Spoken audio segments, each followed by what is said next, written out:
السلام علیکم معزز خواتین و حضرات، اس طرح کی پیاری پیاری ویڈیو دیکھنے کے لیے ہمارے چینل کو سبسکرائب کریں اور بیل کے آئیکن کو دبائیں تاکہ آپ کو ہماری ویڈیو سب سے پہلے ملتی رہے۔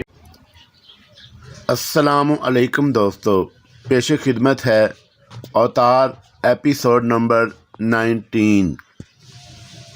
میں نے اپنی آنکھیں بند کر لیں اور ذہنی طور پر اس کی ٹھوکر کے لیے تیار ہو گیا۔ میں جانتا تھا کہ وہ اپنی ضلالت سے باز نہیں رہے گا۔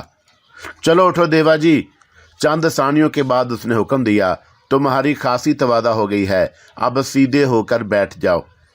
اب میرے نزدیک اس بات میں کوئی شک و شبہ گنجائش نہیں رہی کہ وہ مجھ پر تشدد کر کے موت سے ہمکنار کرنا چاہتے تھے۔ میں نے ان کے حکم کی تعمیل کی، اس کے سوا چارہ بھی نہیں تھا۔ میں اٹھ کر نہیں بیٹھتا تو پھر میری زور وار خاطر مدارت شروع ہو جاتی۔ میں خود بھی یہی چاہتا تھا، لیکن میں خود سے اٹھ کر اس لیے نہیں بیٹھ سکتا تھا کہ میں ان کے رحم و کرم پر تھا اور ان کے جال میں پھنس چکا تھا۔ میں نے اٹھ کر بیٹھنے کے بعد دیکھا کہ میں 6 کے 6 بدماشوں کے نرغے میں تھا۔ وہ تقریباً سبھی مسلح تھے۔ 2-3 ریوالوروں کی نالیں مجھے فرشتہ اجل کی طرح گھور رہی تھی۔ ایسے لگ رہا تھا کہ کسی بھی لمحہ میں گولیوں کی ضد میں آ سکتا ہوں۔ ان کے چہروں پر جو صفاقی تھی اور آنکھوں سے جو درندگی جھانک رہی تھی، اس سے ایسا معلوم ہوتا تھا کہ وہ مجھے گولیوں سے بھون کر رکھ دیں گے۔ میرے سارے جسم اور انگلیوں کے پوروں تک سنسنی بجلی کی طرح پھیل گئی۔ اس لمحے مجھے ان کے ذہن پڑنے کا خیال بھی نہ آیا، ورنہ کچھ اندازہ ہو جاتا۔ اس وقت میرے لیے یہ صورتحال بہت نازک، خطرناک اور پیچیدہ تھی۔ میں کچھ اس طرح ان کے شکنجے میں آ گیا تھا کہ اس سے نکلنا ناممکن نہیں رہا تھا۔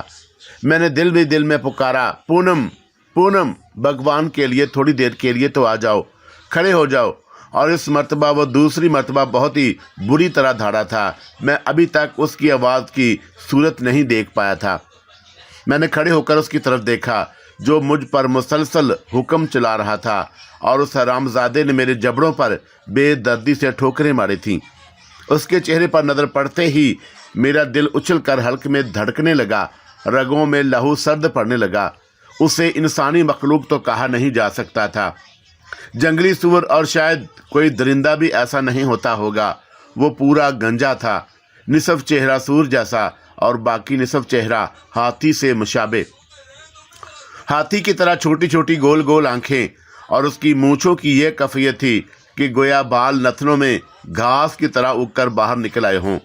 ایسا ناک نقشہ میں نے شاید کبھی کسی انسان کا نہ دیکھا ہو۔ لہجہ بے لہجہ اس کا چہرہ خوفناک اور انتہائی مکروہ دکھائی دینے لگا۔ میں نے ایک نظر میں ہی اس منحوس اور خبیث کے چہرے کا جائزہ لیا، اور میں نے دوسرے لمحے اپنے چہرے کا رخ دوسری طرف کر لیا تاکہ یہ منحوس اور مکروہ چہرہ دیکھ نہ سکوں۔ شاباش دیوا، اور اس نے تمسخر سے بھرے لہجے میں مجھے مخاطب کیا، تم بڑے سعادت مند ہوتے جا رہے ہو۔ میں نے تو یہ سنا تھا کہ تم کسی کا حکم سننے کے عادی نہیں ہو، بلکہ تم اپنا حکم چلاتے ہو، لیکن آج یہ بات غلط ثابت ہو گئی۔ میں نے اس کی بات کا کوئی جواب نہیں دیا۔ اگر وہ اکیلا ہوتا اور میں بدماشوں کے نرغے میں نہ ہوتا تو ایسا جواب دیتا کہ اس پر اپنا حکم چلا کر جواب دیتا۔ وہ کمینہ مجھے بے بس کر کے شیر ہو گیا تھا اور اپنی مردانگی دکھا رہا تھا۔ کتا اپنی گلی میں شیر ہوتا ہے۔ تم نے میری اس بات کا جواب نہیں دیا۔ کوئی بات نہیں، اس نے پھر تمسخر سے کہا، میں جانتا ہوں کہ تم کس وجہ سے مجھ سے الجھنا نہیں چاہتے ہو۔ خیر کوئی بات نہیں۔ اچھا یہ بتاؤ کہ وہ دستاویزات کہاں ہیں اور تم نے انہیں کہاں چھپا کر رکھا ہے؟ دستاویزات؟ کون سی دستاویزات؟ کیسی دستاویزات؟ میں نے مصنوعی حیرت سے اس کی طرف دیکھا۔ یہ تم مجھ سے کون سی دستاویزات کے بارے میں دریافت کر رہے ہو؟ اور پھر تم نے مجھے بلا وجہ بھی مارا ہے۔ سنو دیوا، اس نے ترختے ہوئے لہجے میں کہا، تم ہمیں بے وقوف اور احمق نہ سمجھو۔ میں جو سوال کروں اس کا ٹھیک سے جواب دو۔